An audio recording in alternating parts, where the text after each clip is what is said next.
जय हिंद फ्रेंड्स, नमस्कार। फ्रेंड्स, रूस पर अमेरिका प्रतिबंधों के बाद गन शिप के लिए भारत से संपर्क कर सकता है नाइजीरिया। मतलब अब नाइजीरिया के तरफ से भारत निर्मित गन शिप या कॉम्पैक्ट हेलीकॉप्टर खरीद के लिए यूएसए सैंक्शंस के बावजूद आगे कदम उठाया जा रहा है। जी हां फ्रेंड्स, नाइजीरियन सेना एचएल निर्मित हिंदुस्तान एरोनॉटिकल लिमिटेड निर्मित लाइट कॉम्पैक्ट हेलीकॉप्टर एलसीएच की खरीद पर विचार कर रही है, जो कि नाइजीरियन डिफेंस कम्युनिटी द्वारा मंगाई गई जानकारी के अनुसार नवगठित आर्मी एविएशन फोर्स को लेस करने के लिए यहां पर नाइजीरियन आर्मी एविएशन फोर्स एक new stand alone counter terrorism air unit है, जिसे विशेष रूप से देश के नाइजीरिया के नॉर्थ और नॉर्थ ईस्ट में बोको हराम विद्रोह से लड़ने वाले जमीनी बलों को हवाई सहायता प्रदान करने के लिए और दीर्घकालिक राष्ट्रीय सुरक्षा की गारंटी देने का काम सौंपा जाएगा। लेकिन फ्रेंड्स, यहाँ पर नाइजीरियन आर्मी एविएशन फोर्स शुरू में रूस से Mi-35M अटैक हेलीकॉप्टर खरीदने में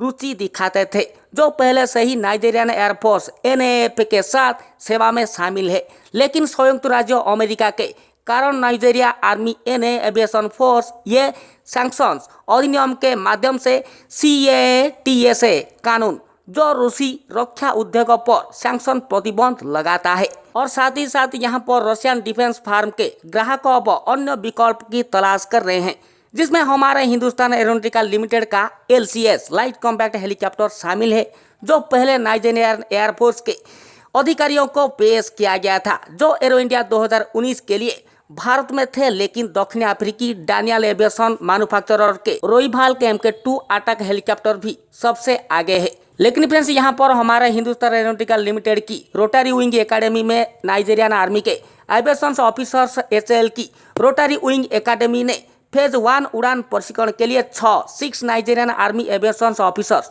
अधिकारियों को प्रशिक्षण देना शुरू कर दिया है। और फ्रेंड्स, यहाँ पर आने वाले दिनों में हिंदुस्तान एरोनॉटिकल लिमिटेड और नाइजीरियन आर्मी के बीच समझौता के अनुसार भारत में और अधिक नाइजीरियन हेलीकॉप्टर्स पायलटों को प्रशिक्षण किया जाएगा।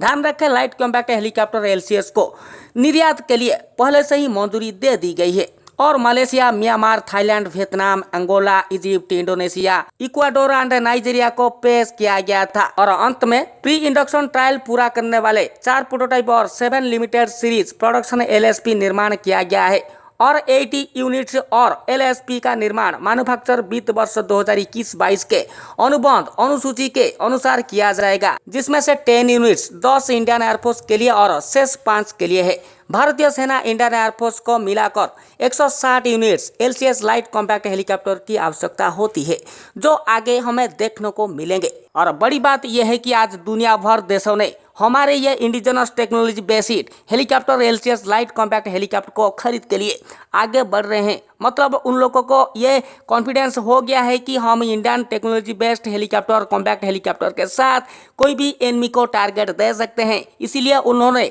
आज हमारे टेक्नोलॉजी के ऊपर भरोसा कर रहे हैं। उसी तरह हमें भी हमारे टेक्नोलॉजी के ऊपर भरोसा करना चाहिए। सो फ्रेंड्स, ये था आज का लेटेस्ट अपडेट। आशा करता हूँ लेटेस्ट अपडेट आप लोगों को जरूर अच्छा लगा। एक बड़ा थम्स अप दीजिए, एक बड़ा कमेंट कीजिए, हमारे चैनल को सब्सक्राइब कीजिए, हमारे हर एक वीडियो की नोटिफिकेशन पाने के लिए बेल आइकन को दबाइए और प्रेस कीजिए।